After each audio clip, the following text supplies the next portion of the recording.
నమస్తే, నా పేరు Shivaji. Welcome to our channel. ఈ తెలుగు సినిమానే కాదు, ఇండియన్ సినిమా ఏదైతే ఉందో దాన్ని చంపేస్తూ ఉండేది ఒకటి పైరసీ అయితే, ఇంకోటి ఏంటంటే ఈ ఫేక్ రివ్యూలు. సోషల్ మీడియా ఎక్కువైపోయిన తర్వాత ఫేక్ రివ్యూలు చూసినోడు. మొన్న ఒక ఆయన అయితే కనుక ఫేమస్, ఆయన అమెరికాలో కూర్చొని ఉంటాడు, అమెరికాలో కూర్చొని రివ్యూలు రాస్తుంటాడు ట్విట్టర్లో.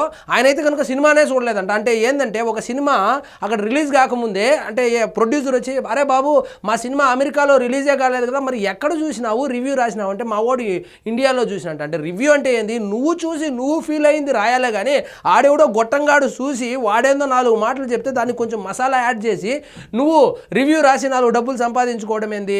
సో ఇదొక ఎత్తు. ఇంకోటి, ఈ టికెట్ బుకింగ్ యాప్స్ ఏవైతే ఉన్నాయో వాటిలో రేటింగ్స్ అనమాట.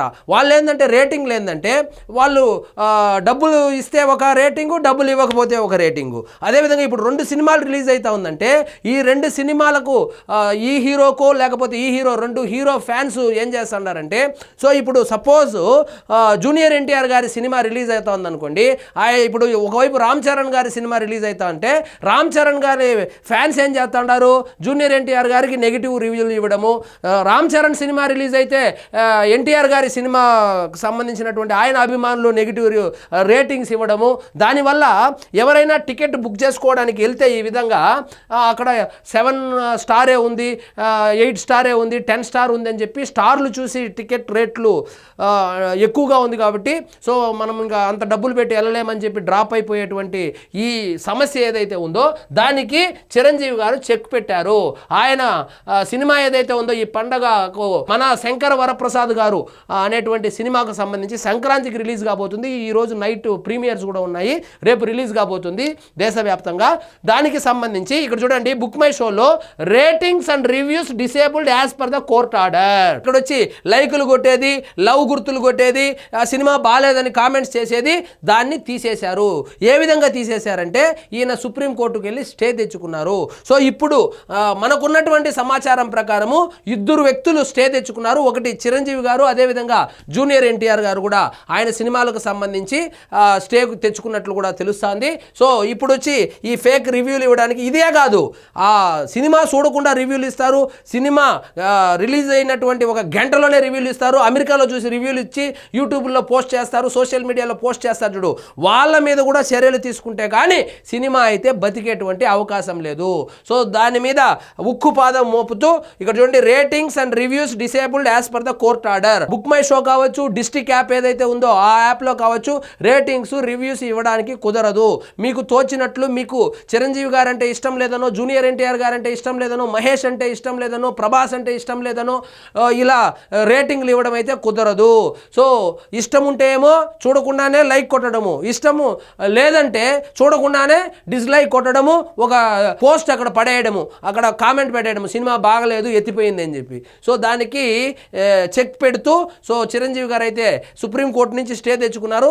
అందులో భాగంగానే ఇక్కడ ఈ సినిమాకు సంబంధించి ratings reviews disabled as per the court order అని చెప్పి వాళ్ళ పోర్టల్లోనే పెట్టుకోవడం జరిగింది. సో మొత్తానికి వైబ్ వచ్చింది సినిమాకు. అనిల్ రావిపూడి సినిమా అంటే క్రింజ్గా ఉంటుంది, క్రిస్ప్గా ఉంటుందని చెప్పేవాళ్ళు ఒక్క హుక్ స్టెప్తోనే ఎక్కడ లేని క్రేజ్ని ఆ సినిమాకు తీసుకొని వచ్చి, సో ఇప్పుడు యూఎస్లో అంటే ఓఎస్లో ఈ సినిమా ఫస్ట్ ప్రీమియర్స్కే $1 మిలియన్ సినిమాగా అయితే చిరంజీవి గారి పాత సినిమాల కన్నా ఎక్కువ కలెక్షన్స్ అయితే వచ్చే దిశగా దూసుకెళ్తా ఉంది. అదేవిధంగా నిన్న ప్రీమియర్స్కి టికెట్స్ పెట్టారు, ఆన్లైన్లో పెట్టారు. అదేవిధంగా 12వ తారీఖు అంటే రిలీజ్ రోజు కూడా టికెట్లు అయితే ఆన్లైన్లో పెట్టారు. సో ఆన్లైన్లో టికెట్లు పెట్టంగానే హాట్ కేకుల్లాగా అమ్ముడుపోతుంది.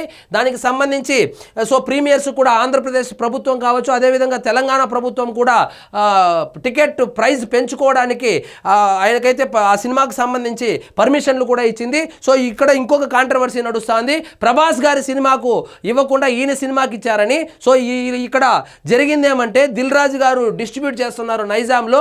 ఆయన 8వ తారీఖు అప్లై చేస్తే ఈయనకు ప్రభాస్ సినిమాకు వచ్చినట్లే చిరంజీవి గారి సినిమాకు కూడా రావడం జరిగింది హైక్స్.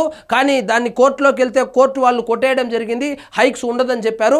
కానీ దిల్ రాజు గారు తెలివిగా ఇప్పుడు కోర్టు సెలవులు ఉన్నాయి కాబట్టి దాన్ని బయట పెట్టకుండా దాచిపెట్టుకోనుండి ఇప్పుడు ఆర్డర్ కాపీ బయటకు వదిలారు. ఆర్డర్ కాపీ బయటకు వదిలి ఇప్పుడు సినిమా రేట్లు అయితే పెంచుకోవడం జరిగింది. దీనికి కోర్టుకు వెళ్ళాలంటే కూడా సంక్రాంతి సెలవులు ఉండడం వల్ల ఆ లోపు సినిమా కూడా అయిపోతుంది. తర్వాత ఏం జరుగుతుంది అనేది ఆ దేవుడికే తెలుసు. ఇక్కడ చూడండి, తెలంగాణలో టికెట్ల ధర పెంపు. మనశంకర వరప్రసాద్ గారు సినిమా ప్రీమియర్ షో టికెట్ల రేట్లు పెంచుకునేందుకు తెలంగాణ ప్రభుత్వం అనుమతించింది. నేడు ప్రదర్శించనున్న ప్రీమియర్ షో టికెట్ ధరను 600 జీఎస్టీతో కలిపి నిర్ణయించింది. 12వ తేదీ నుంచి 7 రోజుల పాటు సింగిల్ స్క్రీన్లలో 50 జీఎస్టీతో కలిపి, మల్టీప్లెక్స్లో 100 జీఎస్టీతో కలిపి అదనంగా వసూలు చేసుకునే వెసులుబాటు కల్పించింది. రేట్ల పెంపుపై హౌస్ మోషన్ తిరస్కరణ. సో మనశంకర వరప్రసాద్ గారు సినిమా టికెట్ల రేట్లు పెంచుతూ ప్రభుత్వం తాజాగా జారీ చేసిన మెమోను సవాలు చేస్తూ దాచేపల్లి చంద్రబాబు అనే న్యాయవాది హైకోర్టులో హౌస్ మోషన్ పిటిషన్, ఇట్లాంటి పిటిషన్లు వేస్తారని చెప్పి దిల్ రాజు గారు చాలా తెలివిగా ఆ కాపీ ఏదైతే ఉందో టికెట్ రేట్లు పెంచుకోవచ్చు అని చెప్పి వచ్చినటువంటి ఆ జీవో ఆర్డర్ ఏదైతే ఉందో అది దాచిపెట్టి నిన్న వదిలిపెట్టాడు. ఇది అత్యవసర విషయం లేదా తిరిగి పునరుద్ధరించలేని విధంగా జరిగే నష్టానికి సంబంధించిన అంశం కానందున హౌస్ మోషన్ను హైకోర్టు తిరస్కరించింది. సంక్రాంతి సెలవుల అనంతరం పిటిషన్ వేయించుకోవచ్చని. అంటే సంక్రాంతి సెలవుల తర్వాత వాళ్ళ టార్గెట్టే, సినిమా వాళ్ళ టార్గెట్టే సంక్రాంతి. సంక్రాంతి అయిపోయిన తర్వాత నువ్వు హౌస్ మోషన్ పిటిషన్ వేసేది ఎప్పుడు, దాని మీద స్టే తెచ్చేది ఎప్పుడు? ఆ లోపల మొత్తం టికెట్లు తెగిపోయి ఉంటాయి, వాళ్ళ కలెక్షన్లు వాళ్ళకి వచ్చేసి ఉంటుంది. తర్వాత వీళ్ళు హైకోర్టు కాకపోతే సుప్రీంకోర్టుకు పోతారు. కాబట్టి చాలా చాకచక్యంగా పాత ఎక్స్పీరియన్స్ ఏదైతే ఉందో ఆ ఓల్డ్ ఎక్స్పీరియన్సెస్ అంతా దృష్టిలో పెట్టుకొని సినిమా మేకర్స్ ఎవరైతే ఉన్నారో వాళ్ళు మైండ్ గేమ్ ఆడి చాలా చాకచక్యంగా సినిమా టికెట్ల రేట్లు అయితే పెంచుకోవడం జరిగింది. కానీ ప్రభాస్ గారి సినిమా 9వ తారీఖే రిలీజ్ అవ్వడంతో సో కోర్టు అప్పుడు వర్కింగ్ ఉన్నింది కాబట్టి ఆ సినిమాకు హైక్స్ అయితే ఇవ్వడం కుదరలేదు. ప్రభుత్వం ఇచ్చినా కూడా హైకోర్టు అయితే ఒప్పుకోలేదు. ఇప్పుడు వచ్చి చిరంజీవి గారు అప్పట్లో ఎప్పుడో ఆయన్ని కలిశాడు, రేవంత్ రెడ్డి గారిని కలిశారు కాబట్టి ఆయనకి ఇచ్చాడు, ప్రభాస్ గారికి ఇవ్వలేదని చెప్పి సోషల్ మీడియాలో ఒక వాదన అయితే వినిపిస్తూ ఉంది. అది తప్పు. ఎందుకంటే 2 సినిమాలకు ఇచ్చారు, 8వ తారీఖే 2 సినిమాలకు ఇచ్చారు. కానీ కోర్టు తిరస్కరించింది. వీళ్ళు చాకచక్యంగా ఈ సినిమా మేకర్స్ ఎవరైతే ఉన్నారో వాళ్ళు దాచిపెట్టి కోర్టులు లీవుల్లో ఉంటుంది కాబట్టి నిన్న బుకింగ్స్ అయితే ఓపెన్ చేసుకున్నారు. అయినా కూడా కోర్టుకి వెళ్తే ఇదేమి పెద్ద ప్రపంచము తలకిందులైపోయేటువంటి విషయం కాదు కాబట్టి సో హాలిడేస్ తర్వాత చూద్దామని చెప్పి చెప్పడం జరిగింది. సో మొత్తానికి చిరంజీవి గారు మరొక్కసారి ట్రెండ్ సెట్టర్గా నిలిచారు. తన సినిమాకు సంబంధించి ఈ పనికిమాలిన రేటింగ్లు, సినిమా చూడకుండా లైక్ బటన్లు కొట్టేటువంటి ఈ సాంప్రదాయం ఏదైతే ఉందో ఇది అభిమానులే కాదు కొంతమంది ప్రొడ్యూసర్లు కూడా చేస్తూ ఉన్నారని చెప్పి సాక్షాత్తు బన్నీ వాసు అనేటువంటి ఒక ప్రొడ్యూసరే చెప్పడం జరిగింది.